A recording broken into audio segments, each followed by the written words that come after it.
Hi, very good morning. I'm Dr. Janak Patel. I'm a general physician.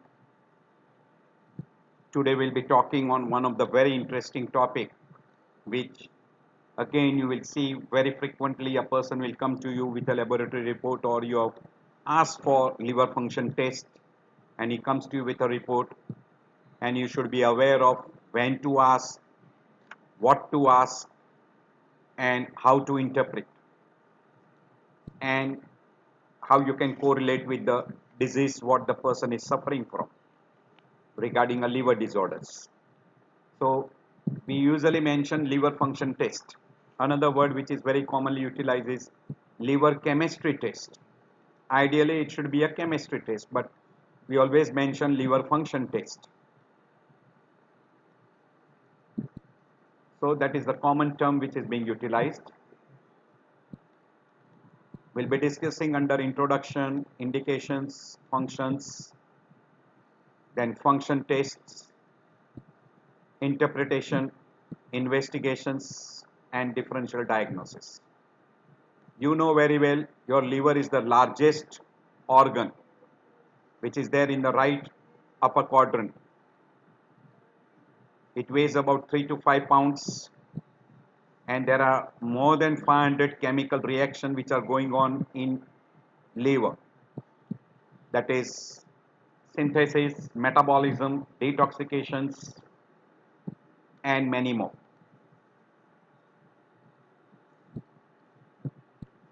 Liver performs nearly 500 chemical processes or more than 500 chemical processes. Produces over 160 different types of protein. Some of those we may not remember also. It will produce clotting factors for blood. It will store and release sugar. It will store as glycogen and release glucose for utilization. It metabolizes good number of products. It detoxifies and it also synthesizes protein as well as cholesterol, lot of things. It also belongs to reticuloendothelial system and it also takes part in digestion. It is also performing the function of hemopoietic, that is formation of RBC, WBC and platelet before birth. It is a center for metabolic hemostasis. It is also having a blood supply from two systems. It is the only organ which has got a dual blood supply, and that is from portal venous system and hepatic artery, and it is drained by hepatic vein. So there are a lot of functions like sugar production, protein production, detoxification of toxins, etc. You know very well, whatever you eat, your liver will be having that particular structure, that particular material will enter into the liver, and liver has to do for that particular material what you are eating. Your liver creates bile. Food is digested in intestine and everything from intestine has to pass through liver. So whatever you take always pass through your liver. Liver also takes part in digestion, so it makes you feel good. It helps you to digest food. It gives you energy by supplying glucose and storing as a glycogen. It cleans your blood, so it acts like a filter. And it also synthesizes protein, which helps in building up of your muscles. So everything you ingest or everything you inhale or you touch goes through the liver. So liver is the main organ which is going to do lot of functions. And liver can get easily damaged by virus, by fatty foods, by drugs, medications, alcohol, etc. Out of this, you must remember that any drug, whatever you prescribe, almost majority of the drugs do have little amount of effect on a liver. We call hepatotoxic when given in an unusual concentration. So do keep it in mind that all drugs can have some effect on liver. Even obesity can produce fatty liver and can finally end up with cirrhosis. So liver injury, you will have a liver cell death which can proliferate and can recover completely, or inadequate person develops liver failure, and then you get a deposition of fibrous material, matrix, etc., and you get a change in architecture. We call that as a cirrhosis. So indirectly liver injury will finally end up with liver failure or maybe with cirrhosis, and very few times person gets full recovery if the injury does not continue longer. But if injury continues longer, then he will either end up with an acute liver failure or a chronic liver failure, and finally with cirrhosis. So there are a lot of functions: metabolic function, secretory functions, excretory functions, synthesis, storage. It stores vitamin A, D, B12, carbohydrate, fat, iron, copper, etc. And it also takes part in manufacture of albumin, certain amount of globulins, and even coagulative factors like fibrinogen and prothrombin. It has got a metabolism related to carbohydrate, fat, and proteins. It manufactures bile acids, bile pigments, and throws out that in the form of a bile. There is an excretion of a bilirubin in the form of a bile pigments, and it also detoxifies the drugs, toxins, etc., and throws them out into a bile. Detoxification of toxic, it converts ammonia into urea. It also may have a little functions like RBC production, we call erythropoiesis. When particularly the bone marrow function becomes poor, it becomes the site of erythropoiesis. It is an RE system. It has got a strong RE system which takes part also in destruction, and it is the organ which is full of blood. So it is also storing blood which can be provided in a case of a shock. So RE system takes part in immunity, mast cell will secrete heparin. It also has got effect on estrogen, cortisol, testosterone, ADH, aldosterone, insulin, glucagon, etc. So it is doing multiple functions, and it also takes part in heat regulations. So whenever you want to approach to a person with a liver disorders, I'm not going to talk only regarding a jaundice, but we take as a whole as a liver. So first thing you have to find out whether it is an acute or a chronic problem. Say chronic problem, invariably person will have a damage to the liver and ending up with cirrhosis. So try to find out which is it is an acute. Some of the acute condition like viral hepatitis, drug toxicity, or because of chemicals, or because of ischemia, shock, septicemia, etc., can end up with an acute damage to the liver. While chronic are usually because of obesity, hepatitis B, hepatitis C, then it can be secondary to alcohol, fatty liver, which will end up into NASH, and then finally it will go into a stage of cirrhosis. Find out whether the person is symptomatic or asymptomatic. Good number of time, if the person even having cirrhosis of liver may be absolutely asymptomatic, or person with little impaired function may be symptomatic. The very common cause which produces a damage to liver is alcohol. Medication, almost we say that all medication can be potential for liver damage. Pregnancy, hepatitis, certain herbs also can produce a hepatotoxicity. Person with a gallstones, severe hypotension and shock stage, particularly septic shock, or certain toxins, all this can produce damage to the liver. You have to keep a watch for all this. Now you have to find out whether it is a hepatocellular or there is an obstruction, that is obstructive jaundice. You will have to differentiate that. You will do a enzyme study and try to find out whether there is a hepatocellular damage, and you will do alkaline phosphatase to find out an obstructive element. We'll be doing in detail, and how fast the person is improving or deteriorating, and whether there is a progress which is towards the bad side or person is improving. So you should try to have a regular checkup at a regular intervals.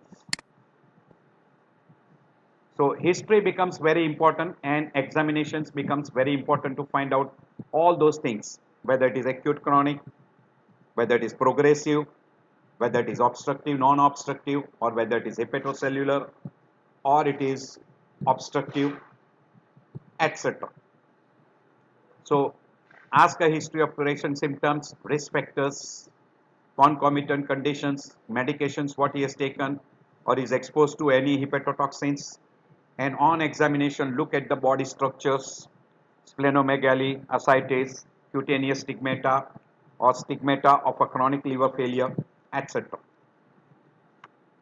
So the common symptoms because of liver, which are non-specific symptoms like anorexia, fatigue, nausea, vomiting, altered mental status, we call confusion, or maybe more specific like jaundice, dark colored urine, distension of abdomen, particularly because of ascites, peripheral edema because of hypoproteinemia, leg swelling, which can be there again because of hypoproteinemia, etc. There will be good number of conditions. So whenever you approach to a person and you want to find out that liver is damaged or not, look at the discoloration of the skin and sclera. So there will be yellowish discoloration of skin and sclera. Involvement of the palm, soles, sclera, suggestive of keratodermia, which can be because of the high carotene intakes. Serum bilirubin will be high. Once serum bilirubin is more than 3, you will be able to detect peripherally by discoloration of skin and mucous membrane. This we already mentioned, some of the uncommon symptoms: fatigue, nausea, loss of appetite. Distension of abdomen is a common feature which you can come across in a case of a portal hypertension. Itchy skin will be very common in an obstructive jaundice. Sclera will be yellowish in color. Purpuric spot may be seen sometime in a person with a thrombocytopenia secondary due to cirrhosis of liver. Bruising, easy bruising may be there again because of the clotting factor defects. In a person with a Wilson disease, you can see this ring. This is called golden yellow ring, and that is a very specific, or it is also called as a Keshev-Fleischer ring, which is very typical of a Wilson disease, which is we call as a copper metabolic disorder. And you will have a lot of findings in CNS, GI tract, reproductive system, skin, hematological, metabolic, cardiovascular, etc. So these are list of findings you can come across, symptoms and signs you can see in a chronic liver failure. These are the findings because of hepatic insufficiency. These are the findings because of portal hypertension. This is a little simplified pictures. We can go through that. Person can have altered mental status right from a irritability, confusion, drowsy to an extreme we call as a hepatic coma. You will see yellowish discoloration of sclera, mucous membrane, palms and skin, etc. Spider nevi can be seen. Pectoral alopecia, gynecomastia, very common. Liver damage signs, palmar erythema. Hair distribution will be testicular atrophy. You will have a hemorrhagic tendency. You will have a little purpuric spots, ankle edema. You can have a bone marrow changes. You can have a extreme muscle wasting also, splenomegaly, esophageal varices, we call as a caput medusa, distension of abdomen because of ascites, etc. These findings are because of portal hypertension, and these are because of hepatic dysfunction, or we call hepatic insufficiency. So you can have lot of findings like hair thinning, coma, fetor hepaticus, spider nevi, gynecomastia, palmarerythema, small testis, testicular atrophy, absence or reduced pubic hairs. These are all findings suggestive of a liver cell damage. Protein synthesis will be abnormal, which will show you ascites because of hypoproteinemia, purpura because of lower clotting factors are defective, and edema because of hypoproteinemia. Excretory failure will produce jaundice because of the bile accumulation, muscle wasting. Liver is usually small once a person develops cirrhosis. Only in an acute cases you will have an enlarged liver. End stage you can have even a hepatocellular carcinoma. And because of portal hypertension, you will have a splenomegaly, caput medusa, ascites, edema, etc. All these findings can be there. You can see ascites with umbilical hernia. This is called asterexis or flex, hepatic flex. Asterexis or hepatic flex. These are also seen in a person with carbon dioxide narcosis and uremia. We call flapping tremors or flaps, which are typical three conditions: hepatic coma, uremia, and carbon dioxide narcosis. Remember those. You can That can be an early signs of what we call as a person is going for hepatic encephalopathy. And sometime you can, in an obstructive jaundice, you can see a dark yellow changes in entire skin. This is Dupuytren contractures. You can see clearly palmarerythema. You can see a brittle nails, white nails, linear lines, clubbing, gynecomastia, spider nevi, distension of abdomen because of ascites, umbilical hernia, and this will be the normal liver, and this is what we call as a cirrhotic liver. Palmarerythema, changes in the nail, white nails, white lines, koilonychia, Dupuytren contracture, gynecomastia, caput medusa, spider nevi, clubbing, etc. may be the findings. Again, you can see gynecomastia, you can see caput medusa, dilated veins. Here there is an hepatomegaly, bruising, yellowish discoloration. You can see a small petechial hemorrhages with little distended veins over the abdomen and distension of abdomen because of ascites. All those things. Now there are certain things you should remember. A person can have an abnormal liver test without any symptoms. So person can be asymptomatic and liver test may be abnormal. A good clinical history and physical examination is very, very important, because clinical examination gives you a lot of idea regarding a liver damage. Liver test is often becomes abnormal in a non-hepatic disease. Say like a person has got a severe congestive cardiac failure, liver test may be abnormal. And systemic approach will be helping you to identify the etiology. And in case of need, you can go for a expert opinion. So always keep in mind, abnormal liver test does not mean there is a abnormality in liver, primary disease. It can be secondary due to many other conditions. So liver function tests are done mainly to screen the person to find out is there any liver injury, primary or secondary. Then to have quantitative estimation of liver damage, to diagnose a liver disease, and specifically you can come to the etiology of liver disease, and you can also utilize for prognostic purpose and to find out the effective treatment for that particular patient after making a proper diagnosis. And then you can utilize the liver function test whether the person is deteriorating or improving. That is we call prognostic purpose. So for screening, for estimating the severity of the disease, for diagnosis of specific liver disease, to find out the effective treatment, and for prognostic purpose. So already we have mentioned regarding an indication for screening purpose, for identifying whether it is a liver disease or an liver is damaged because of a secondary etiology, whether it is a hepatocellular or cholestatic or there is an infiltrative disease. You can find out the severity, you can find out the prognosis, and you can also decide regarding the treatment part of a liver disease. There are certain limitations because it does not give you an accurate idea regarding acute or chronic liver disease. It is less sensitive, it is less specific. But if a proper history examination and liver function tests are done, you can differentiate acute from chronic. You can differentiate hepatocellular from cholestatic jaundice.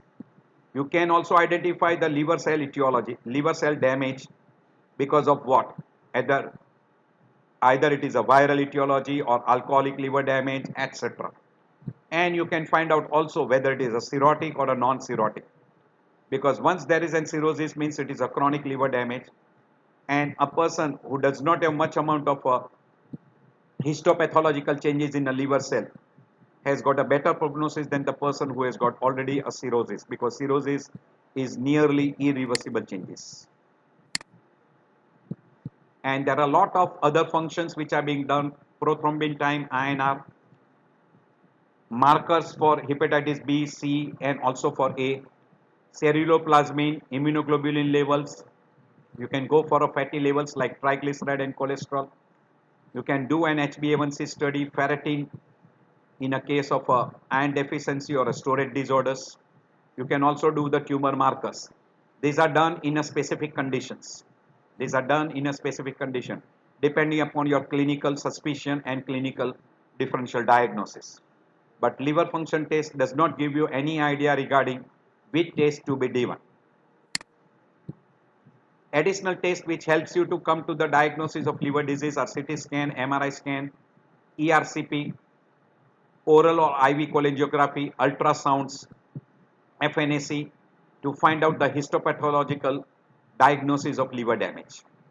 And ultrasound will give you a lot of idea regarding cholestasis, space occupying lesions, and it can also help you in taking an ultrasound guided needle aspiration, fine needle aspiration. And ERCP will be useful to find out pancreas, gallbladder, and biliary tree diagnosis. While CT scan and MRI can give you a regarding the liver and pancreas, duodenum, biliary tree all together. It will help you to identify those disorders. So ultrasound is very helpful, non-invasive technique.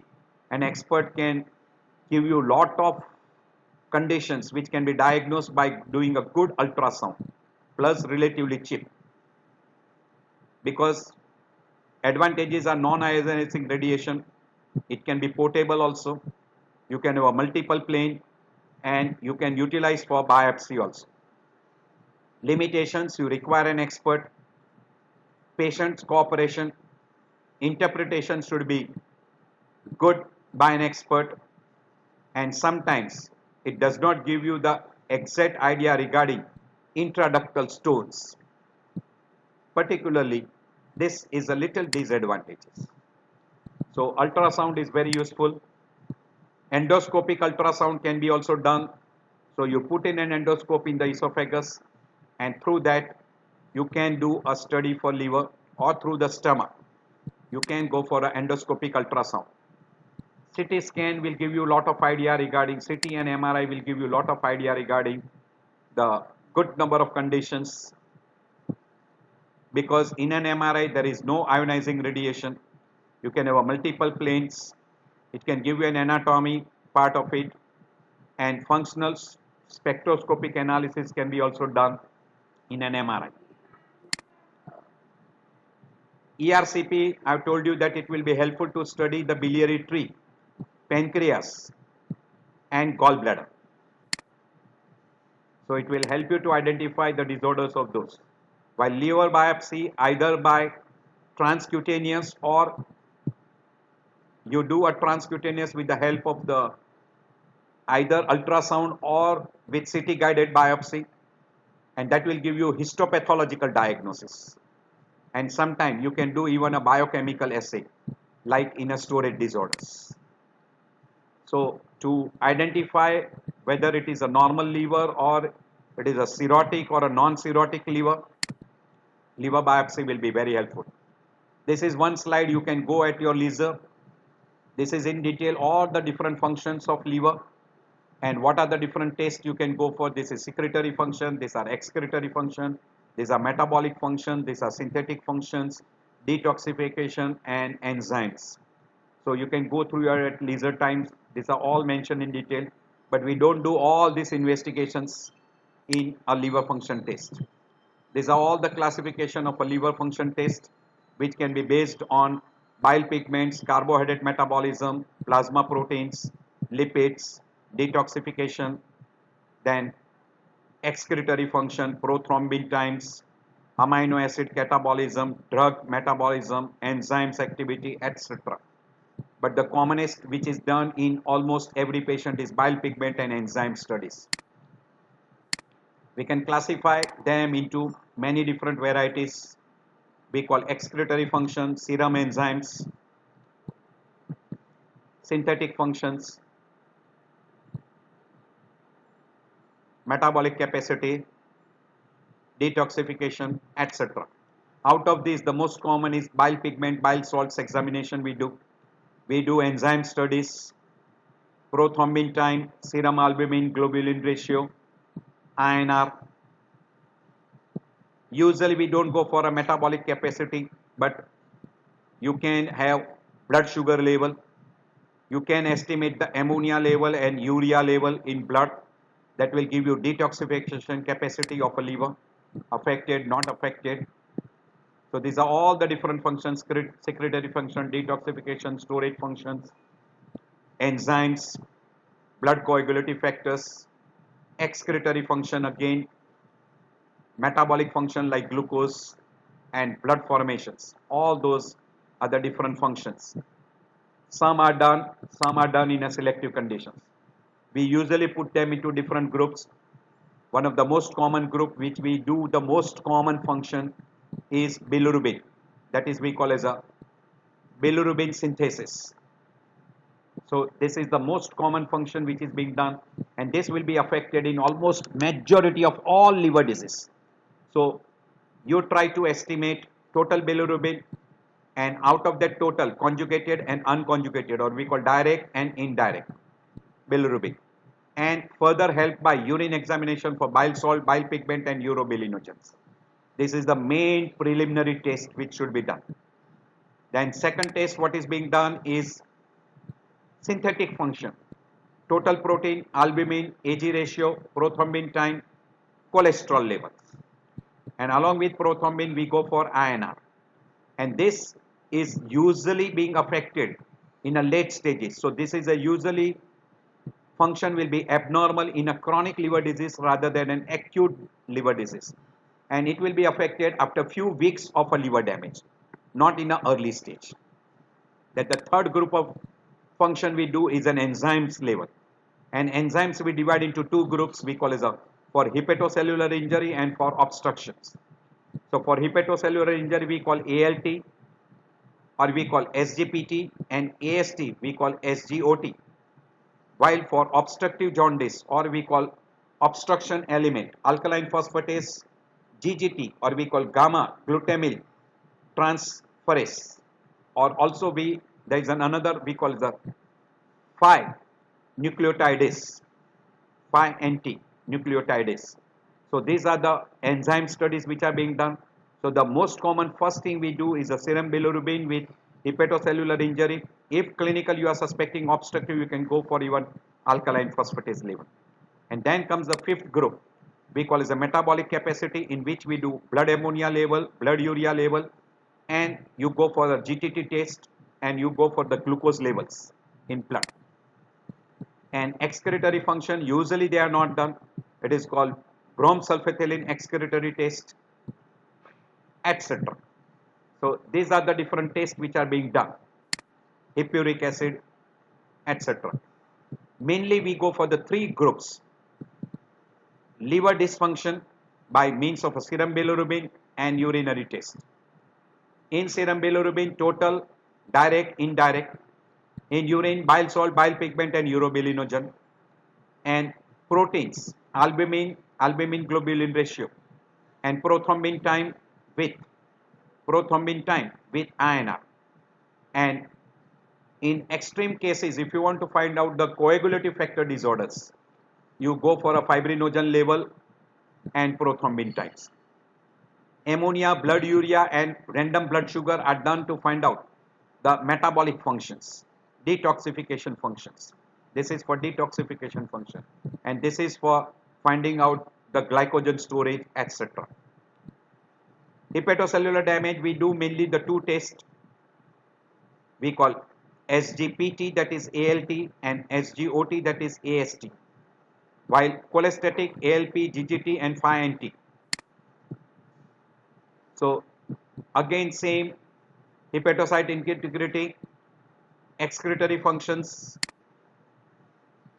then damage to the bile canaliculi, alkaline phosphatase, GGT and 5-nucleotidase, then synthetic function, protein, prothrombin time, hepatocytes metabolism, serum ammonia, then some person goes for aminopyrin breath test, etc. and galactose elimination, intravenous injection, all those are rare tests which are being done rarely. What are the normal liver functions? If you do a total bilirubin, it is always less than 1.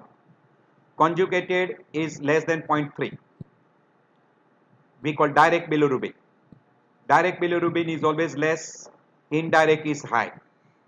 Almost we say that indirect is 80 to 90% and 10% is what we call as conjugated variety. Alkaline phosphatase is usually less than 120. SGOT usually not done, but in some of the disease which affects the say like alcohol, which affects the liver, you will have a more elevation of SGOT rather than SGPT. We'll be doing that particular part. They are always less than 40. SGPT is also less than 40. And total protein is between 7.5 to 8. But albumin has to be between 3.5 to 5. Less than 3.5 is severe hypoproteinemia, while globulin is between 2 to 3.5 and AG ratio is 1.2 to 1.5, and if the globulin becomes more and albumin becomes less, it is called reversal of AG ratio, and that is suggestive of a hypoproteinemia. And prothrombin time should be between 12 to 15. It is never less, it is always prolonged because of decreased prothrombin production. And you can also go for a fibrinogen level. So excretory function, serum bilirubin, urine bilirubin, urine urobilinogen, fecal urobilinogens, urine bile salts, dye excretion test, these are common which can be done. But usually we do serum bilirubin, urine bilirubin, urobilinogen and bile salt, bile pigments. In urine, bile salt, bile pigments and urobilinogen. These are the common tests. To understand jaundice, you will have to understand this small diagram. Now I'll be going little faster, but try to understand. All RBC after 120 days becomes an old RBC which will be destroyed by spleen. We call RE system. The biggest RE system is spleen. Then second is liver and third is tissue macrophages. So this will be destroyed. So this is called extravascular destruction, and that will produce RBC will be broken down. You will have a heme will be further, hemoglobin will be broken down into globulin and heme. Globin will be broken down into amino acid reutilized. Heme will be broken down and you will have iron reutilized, and you will have a formation of bilirubin. This bilirubin will be picked up by liver, and before it goes to liver, it will combine with albumin and becomes bilirubin albumin compound we call as a unconjugated bilirubin, and this is indirect bilirubin. And in a liver, it will be picked up, albumin will be separated, Bilirubin will now combine with a glucuronic acid and becomes bilirubin glucuronide, which is a soluble bilirubin, or we call as a direct bilirubin or conjugated bilirubin, and that will be thrown into bile. Bile will come into duodenum. Conjugated bilirubin will come into duodenum. Now, from duodenum, it will go to large bowel. In a large bowel, it will be acted upon by the colonic bacteria. It will be broken down into what we call as a stercobilinogen. Now, out of this stercobilinogen, 10% of stercobilinogen will be absorbed into blood, and it will be thrown out in urine in the form of urobilinogen. So this will be the entire cycle which will be there. So this is a normal cycle. So to understand a jaundice, I am going little bit now in little detail, that if RBC are destroyed premature in a larger quantity, you will have a larger production of a bilirubin. More quantity of unconjugated bilirubin will be there in a blood. That will be given to the liver. Liver is normal. As liver is normal, all those unconjugated bilirubin which is been delivered to liver. So in a blood, you will have an increased level of unconjugated bilirubin rather than conjugated bilirubin. So in a hemolytic jaundice, you will have an unconjugated, or we call indirect bilirubin level will be high. Direct bilirubin level will be low. And this indirect bilirubin will be converted into direct in liver. All those will be thrown into bile, and then in a bile, it will pass on to the colon. In a colon, it will be converted into stercobilinogen. As it is converted into stercobilinogen, it will be giving dark yellow color to the stool, and that will be a typical finding in a case of a hemolytic jaundice. Because there is an excess of stercobilinogen, good quantity of that is reabsorbed, and that will give rise to presence of urobilinogen in urine, and that is a characteristic of hemolytic jaundice.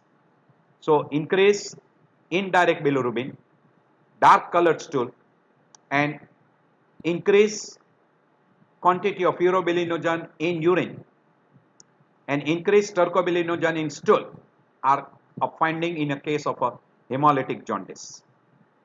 Plus, because of increased bile pigments in bile, the chances of gallstones become very high.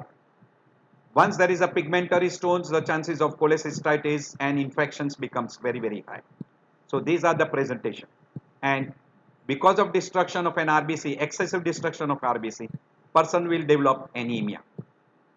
So anemia with jaundice more in favor of hemolytic, indirect bilirubin, stercobilinogen high, urobilinogen high, pigmentary gallstones, cholecystitis, and to compensate this anemia, there is an increased erythropoiesis. So you get splenomegaly for increased reticular activity, RE system activity. Hepatomegaly is also there for extra erythropoietic system. So spleen and liver becomes the site of an extra erythropoietic system, and you will have a mild hepatomegaly, and you can have a good amount of splenomegaly. As well as the bone becomes the site of increased erythropoiesis, so there is a bony changes which takes place, chipmunk face, etc. All this will be the finding in a case of a hemolytic jaundice. While in a case of a, we'll just go through, if liver is abnormal, liver is damaged, and we call it a hepatocellular damage, normal metabolism of RBC, normal formation of a indirect bilirubin, that is given to the liver, but liver cannot pick up. So indirect bilirubin is high. Some quantity of that indirect bilirubin will be converted into direct bilirubin. All that will be thrown in a bile. Now that means in a bile you will have a little less quantity of direct bilirubin. So you will have a less formation of a stercobilinogen. So there will be not too dark color of stool. Hence urobilinogen level will not increase in urine. And person will have, depending upon the type of damage, liver will be enlarged. Spleen is usually normal because there is no increased reticular, what we call as a reticuloendothelial activity. RA system is not active, and there is no need for extra hemopoiesis. So liver and spleens are not enlarged. Liver damage is there, so you will have an elevation of SGOT and SGPT, but alkaline phosphatase will be normal. Person, invariably the commonest cause of hepatocellular jaundice is virus, so person can present to you with a fever, loss of appetite, nausea, vomiting, etc., pain in right hypochondrium. All those will be the finding in a person with a hepatocellular jaundice. While in case of an obstruction, normal RBC metabolism, normal bilirubin production, normal production of unconjugated bilirubin, normal formation of a direct bilirubin, but that cannot be thrown into duodenum. As it does not come into duodenum, person will find difficulty in, because bile salt and bile pigment does not come, bile salt does not come into duodenum. So person will have difficulty in digestion of fat, steatorrhea, and also because of steatorrhea you will have a certain fat soluble vitamin deficiency like vitamin A, D, E, K. Person will complain of a bulky stools, false smelling stool, no stercobilinogen formation, so it will be a clay colored stool, no urobilinogen in urine. This will be very peculiar, and because of obstruction now, distension, if it is an extra hepatic, so bile duct will be dilated, gallbladder will be dilated, and the commonest cause of obstruction is the gallstones, and you can have detection of a gallstones, and secondary to gallstone you can have a cholecystitis, as well as if there is an intrahepatic, usually you don't get an extra hepatic biliary duct dilatation. So gallbladder is normal in an intrahepatic variety, while in an extrahepatic obstruction gallbladder will be distended, and this you can easily identify by doing a good ultrasound. So person will have a clay colored stool, bilirubin will rise very fast, and direct bilirubin will become much higher than indirect bilirubin. Person will have a severe itching because of the presence of bile salt in the subcutaneous tissue. Person will have a dark yellow color to sclera and skin, and person will have a clay colored stool, absence of urobilinogen, absence of stercobilinogen, and because the bile ducts are affected, alkaline phosphatase will be elevated, and there will be mild change in SGPT and SGOT, not much affected. So this will be the difference in general. So when you approach to a person with jaundice, always have a good physical examinations, good history, and have a good thorough examination of alimentary system. As far as laboratory parameter is concerned, serum bilirubin, you will estimate total, indirect and direct.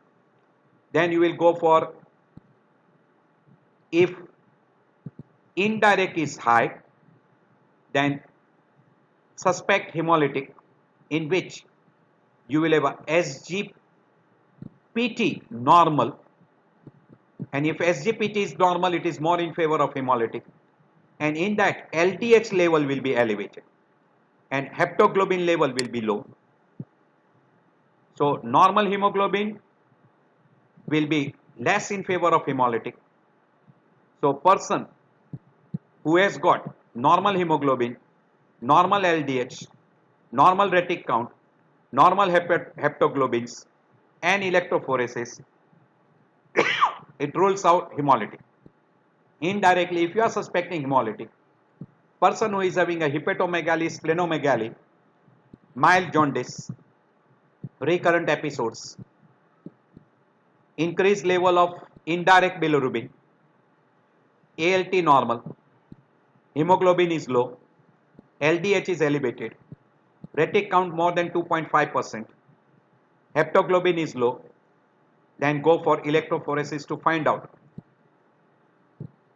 what we call as a hemoglobinopathies, congenital hemoglobinopathies. But If you come across a person with a low grade fever, nausea, vomiting, loss of appetite, hepatomegaly, pain in right hypochondrium, serum bilirubin is elevated, of which indirect is little more than direct, ALT is high, go for viral panels. Also, if there is a history of chronic alcoholism, that also can produce abnormal bilirubin with elevation of ALT, or in a case of even a toxic damage, either because of drugs, chemicals, or toxic substances, it can also have a serum bilirubin with SGPT being elevated. So whenever you want to differentiate those conditions, you will have to go for AST ALT level ratio and look at the other parameters of liver function test.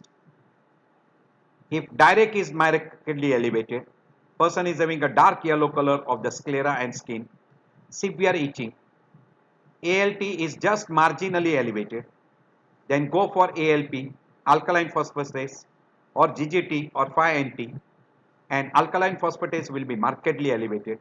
That will be in favor of what we call as an obstructive jaundice. And then in that particular person, abdominal ultrasound will give you an idea regarding intrahepatic or an extrahepatic obstruction. MRI CT scan can help you to identify the etiology and the type of the damage, what has taken place to the liver and extrahepatic bile canaliculi. ERCP will be very helpful to identify more of extrahepatic and then intrahepatic obstructions. Cholangiography will be also helpful to identify more of extrahepatic rather than intrahepatic obstructions. So depending upon what you suspect, the best useful is ultrasound, then comes MRI and CT scan. ERCP mainly for pancreas, bile duct, bile canalicule, gallbladder, and extrahepatic ducts. Very rarely it gives you a good idea regarding what we call as an intrahepatic. Intrahepatic will be better diagnosed by MRI, CT scan, and can be partially helped by ERCP and cholangiography. So first step is estimate the bilirubin level.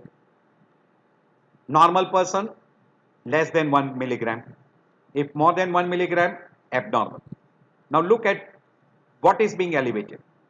If indirect is elevated more than 90%, it goes in favor of hemolytic. If direct is elevated, which is more than 20, goes more in favor of hepatocellular. And if direct is more than 90%, it goes in favor of obstructive jaundice. If indirect is elevated, hemolytic disorders, anemia will be there associated. You look for inherited condition like spherocytosis, sickle cell, G6PD, acquired condition like what we call is a microangiopathic hemolytic anemias, paroxysmal nocturnal hemoglobinuria, ineffective erythropoiesis because of B12 and iron deficiency, folic acid deficiency. Sometimes you can get a hemolysis secondary to drugs like rifampicin, or sometimes you can have inherited disorders like Crigler-Najjar or Gilbert disease. Now look for conjugated bilirubin if it is increased more than 20%. Look for hepatocellular. So estimate AST and ALT level if they are elevated, more in favor of hepatocellular jaundice. If alkaline phosphatase, ALP, ideally this should be ALP. Alkaline phosphatase 5-NT GGT will be normal in this case. If they are abnormal, it goes in more in favor of what we call as an obstructive jaundice. In obstructive jaundice, alkaline phosphatase and GGT will be elevated more than 90%. Why? AST and ALT will be close to normal. So that will be the third step. In a fourth step, in a hepatocellular, if you want to differentiate further, what we say that conjugated bilirubin is increased, AST-ALT is increased, alkaline phosphatase 5-nucleotidase and GGT are normal. Sorry, this should be NT and this should be LP. Go for hepatitis study because this is the most common cause of hepatocellular damage. So you will have to do a viral study. Also, you can have sometime an abnormal virus producing Epstein-Barr virus or cytomegalovirus can be there. Look for alcohol and drugs, most common. There is another variety we call as autoimmune hepatitis can be there. And when you suspect autoimmune hepatitis, you can go for antibody studies. Very rarely malignancy can be the etiology in which you can go for a what we call as a biomarkers. If a person is alcoholic and is going towards acute alcoholic liver disease, non-alcoholic fatty liver, or a person is going for cirrhosis, obesity, cardiometabolic syndromes, etc. In that condition also AST and ALT will be abnormal with mild elevation of bilirubin. If you want to rule out an obstructive jaundice, because direct more than indirect, and if bilirubin is markedly elevated, ALT and AST will be close to normal. Alkaline phosphatase, 5-nucleotidase and GTT will be abnormal. For finding out the intrahepatic or extrahepatic, you will have to go for ultrasound, which gives you a very good idea, initially non-invasive technique, and can be done at the bedside. So in a intrahepatic, mainly primary biliary cirrhosis, autoimmune hepatitis, primary sclerosing cholangitis are the common differential diagnosis. As far as the extrahepatic is concerned, gallstone and CA pancreas, which can be easily diagnosed on an ultrasound and can be helped by ERCP or by cholangiography. But if the person has got severe elevation, don't go for cholangiography.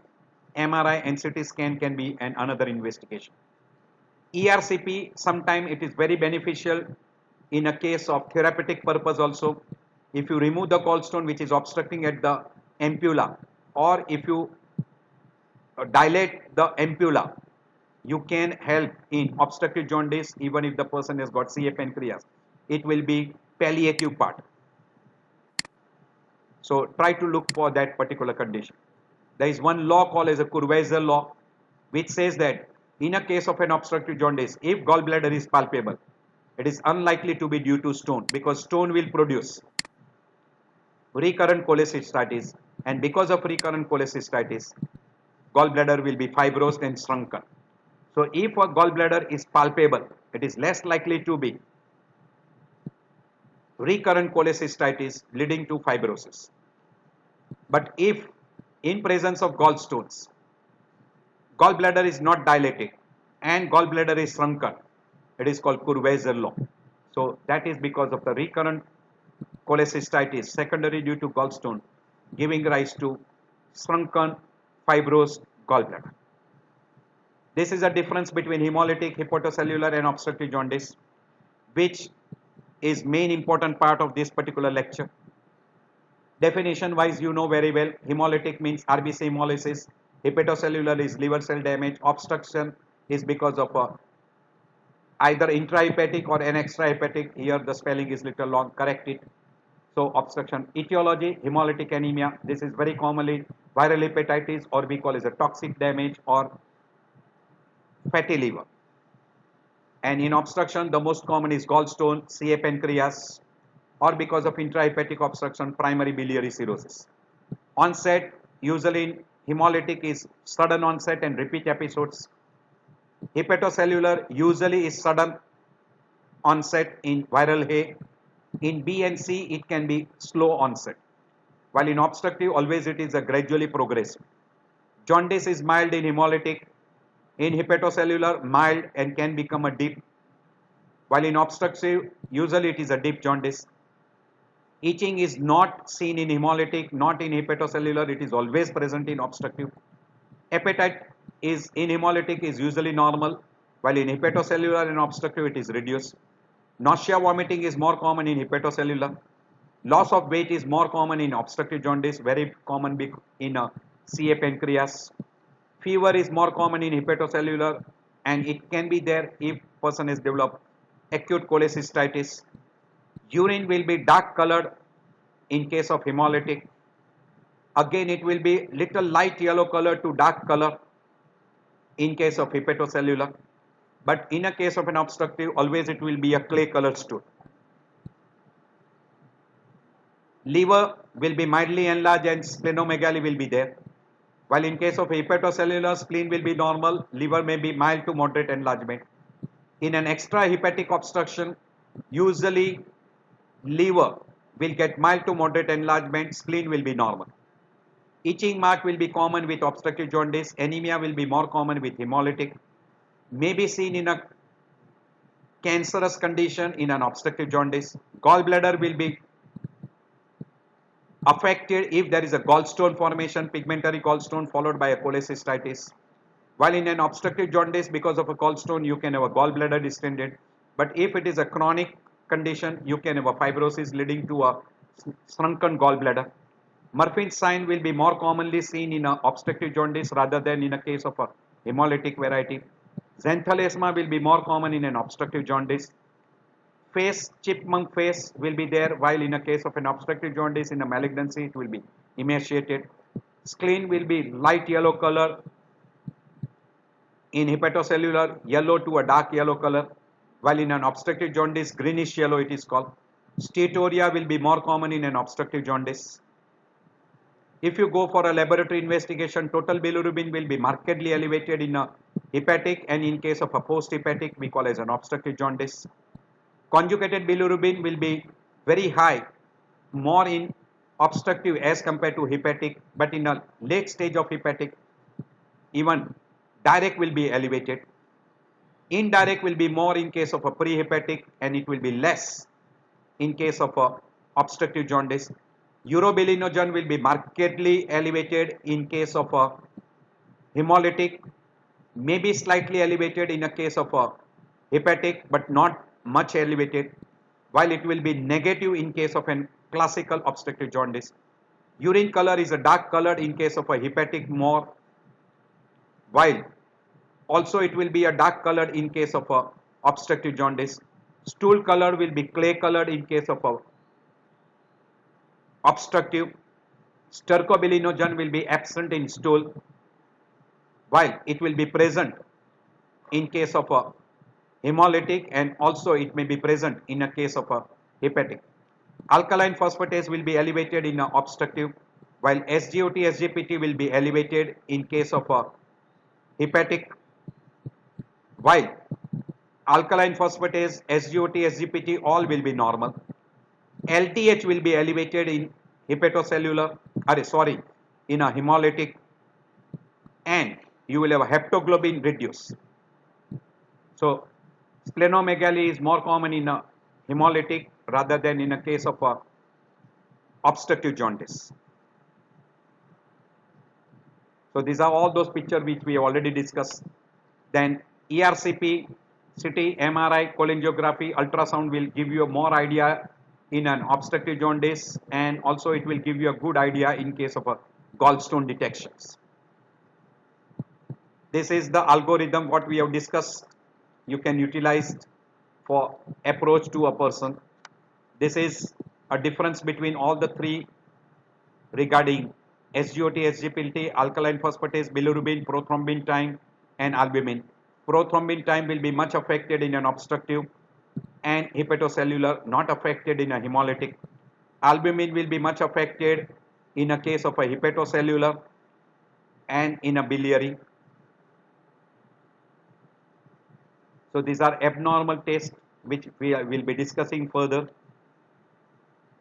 So you go for what we call as a hepatitis A study, alcohol, rule out that cause, drugs, hypotension, while longer the duration, look for hepatitis B and C, alcohol, chronic alcoholism, diabetes mellitus, cardiometabolic syndromes, NAFLD, cirrhosis, hepatocellular carcinoma, and it will be progressive. Hepatitis B and C are usually chronic progressive. Drugs also can produce progressive. Alcohol can also produce progressive damage. Septic shock, sepsis and shock will be usually rapidly progressive. So in a chronic liver damage, usually always keep it in mind, one more condition is a cholestatic, intrahepatic cholestatic jaundice. So try to look for what we call as antibodies. to rule out those primary biliary cirrhosis, etc. So try to keep that thing in mind.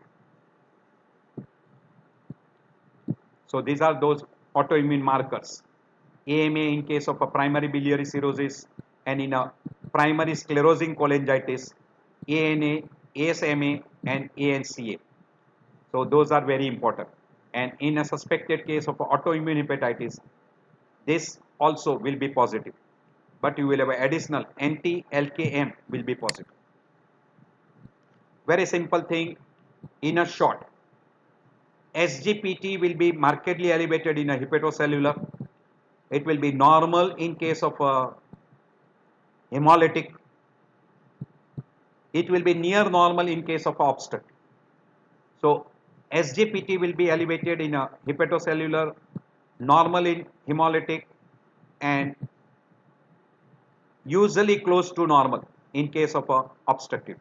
While ALP, GGT and 5-nucleotidase will be elevated in obstructive, but they will be normal in case of a hemolytic and hepatocellular. LDH will be elevated in hemolytic. Summary of entire. So we can go a little faster. Prothrombin time and albumin will be affected in little chronic cases rather than acute cases. So SGOT is elevated faster and also comes down faster, while SGPT will be slowly elevated and will be coming down later. So SGPT is more informative for a liver damage rather than SGOT. So look for SGPT. This is for liver enzyme studies. Alkaline phosphatase GGT is for obstructive jaundice. And we have told you that ALT will be elevated in viral, alcoholic, autoimmune, chronic viral, non-alcoholic, steatotic, hepatitis, drugs, all those conditions. We don't go into detail, but one clear idea. If ALT is more than AST, then it can be acute or chronic. In acute, if it is 20 times more, then goes in favor of acute viral hepatitis, autoimmune hepatitis. Think of these two more common. And then comes ischemic hepatitis like shock stage, septicemia, multi-organ failure, where ALT will be markedly elevated and AST will not be elevated. While in a chronic cases, it will be less than 5-fold times, like hemochromatosis, autoimmune hepatitis, chronic viral hepatitis, etc. So in these conditions, the ALT will not be elevated more than 5 times that of AST. While if you are suspecting AST, that is SGOT, remember this, SGOT, O, remember, not liver, L, liver. So if S is elevated more than ALT, and if it is acute elevation, think in terms of what we call as the alcoholic liver damage or medication or toxins, not because of viral. Remember this, very, very important to differentiate the two. Again, I am repeating, if ALT is markedly elevated, think in terms of viral hepatitis, autoimmune hepatitis, shock stage. Sometimes also in case of medication and toxins. But if SGOT, or we call S, is elevated more than L, and if it is acute elevation and more than 20 folds time, then think in terms of alcoholic liver damage, acute alcohol intoxication, or drugs or toxins. And very rarely, it can be also because of what we call as acute necrosis of muscle, acute myositis or acute rhabdomyolysis. While chronic elevation is alcohol, cirrhosis, myopathy, etc. But this is very important. Sometimes you can pick up that. So same thing is shown here. I'll skip over this particular slide. You can go at your leisure time.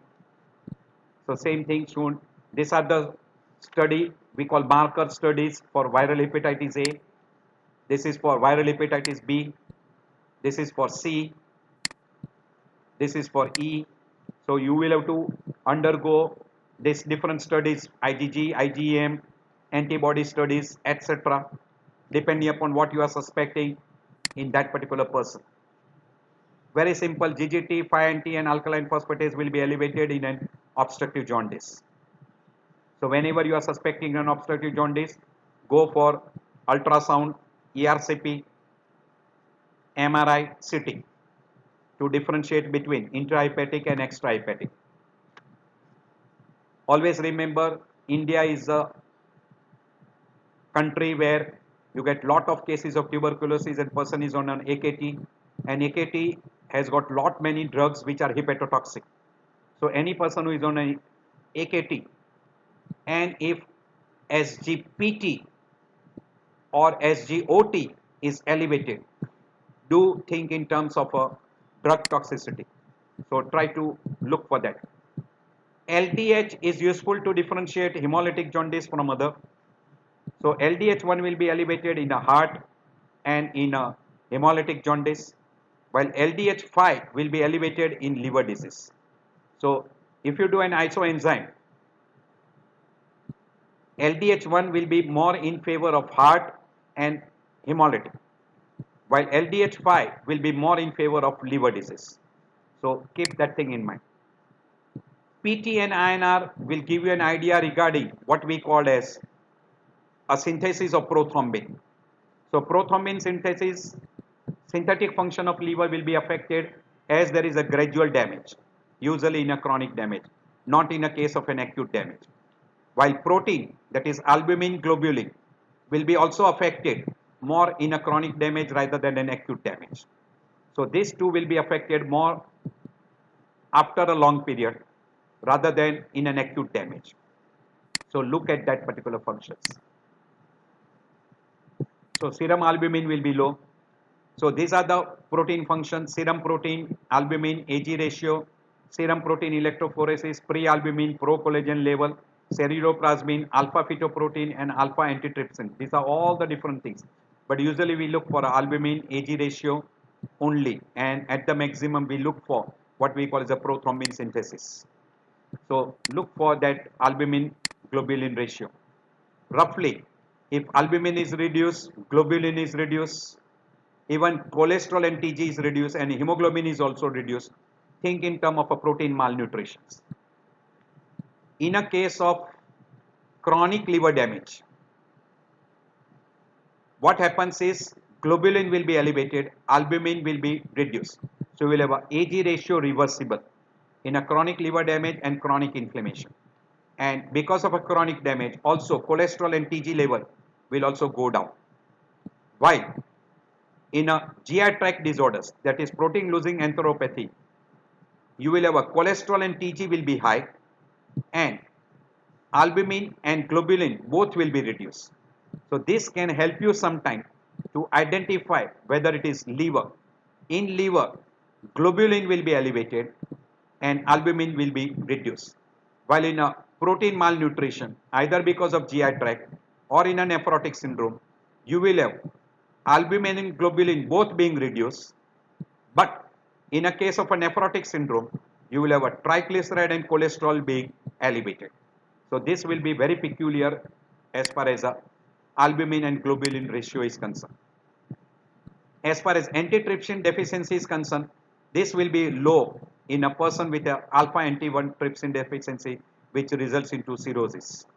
Ceruloplasmin will be low in case of Wilson disease, and alpha fetoprotein will be elevated in case of hepatocellular carcinoma, and transferrin level will be normal, but 100% saturation of iron will be there in case of a hemochromatosis.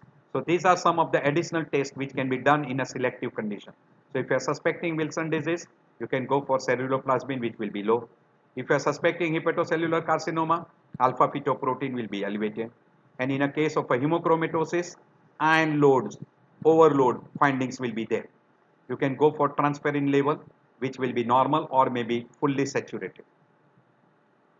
Globulin we have already done, which will be elevated in primary biliary cirrhosis and also in alcoholic liver disease. IgA will be elevated.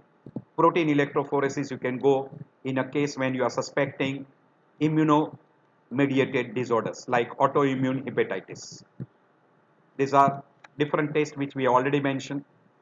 But in some of the diseases like DIC, you can have abnormal prothrombin, you can have abnormal clotting factors. This is not involving liver. So in a DIC, you have to keep it in mind.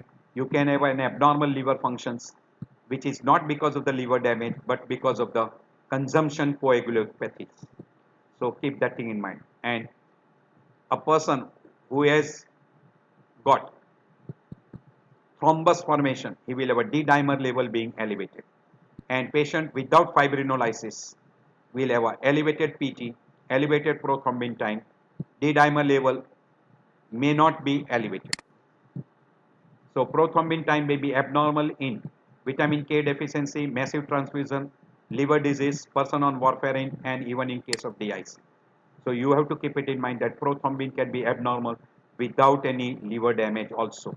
So this is one condition, but it can be vitamin K deficiency, massive transfusion, even in a congenital disease, person on an oral anticoagulant, DIC, etc. Your prothrombin time can be abnormal. Cholesterol and lipids will be abnormal in a chronic liver disease. You will have a low level of HDL, you will have an increased level of triglyceride and cholesterol. And particularly in a case of obstructive jaundice, you will have a high TG and high cholesterol level. So that will be abnormal in that particular conditions. So try to look for that cholesterol level in those conditions. Hippuric acid test and ammonia level is useful. Ammonia level estimation is useful in a person with a end stage liver disease where ammonia level will be elevated and blood urea level will become low. Hippuric acid test is done to find out the excretory functions, detoxification function of a liver. Very rarely done, not commonly being done. So hippuric acid test and benzoic acid test can be done. So this is the procedure. I don't go into detail regarding that. Blood ammonia level I already told you will be elevated in a end stage liver disease, and urea conversion will not be there, so urea level will go down and ammonia level will be elevated in hepatic encephalopathy. Carbohydrate metabolism usually not done, lipid metabolism not done, protein metabolism we already discussed, albumin, globulin and different materials. So glucose level will be low in a chronic liver damage and blood urea level will be low in a person with a end stage liver disease. Platelet will be abnormal. Usually you come across thrombocytopenia in good number of liver disease, particularly due to congestive splenomegaly, because spleen will destroy those thrombocytes and can produce pancytopenia also. So this is a liver biopsy which is being done, and there are some tests which are being there, which are done nowadays to find out early changes in a fatty liver. Apolipoprotein A1, gamma GGT, heptoglobin, total bilirubin, alpha 2 macroglobulin, ALT level, etc. And there are fibro tests and active tests which are being done. Take home message that normal value of LFT does not mean patient is free of liver disease. Opposite of that, level abnormal LFT also does not tell you the severity of the liver damage, but will help you to give you a differential diagnosis. Decrease in LFT value does not mean improvement, but gradual improvement will tell you that LFT is reversing back close to the normal. Liver enzyme will give you a very good idea difference between the hepatocellular and obstructive jaundice. Time and duration of liver injury will be determined by serum albumin and PT and INR. So PT and INR will be abnormal usually in a long-term liver damage rather than acute liver damage. Increase in PT and INR indicates a recent and acute injury if that is abnormal. But decrease in serum albumin indicates a chronic injury. So if both are abnormal, it usually indicates a chronic injury. If only PT and INR is abnormal, but serum albumin is normal, it indicates an acute liver damage. So I end my lecture here. I hope this will be very, very helpful to you. And in a subsequent lecture, we'll be discussing on different cases clinical cases which are due to liver function disorders.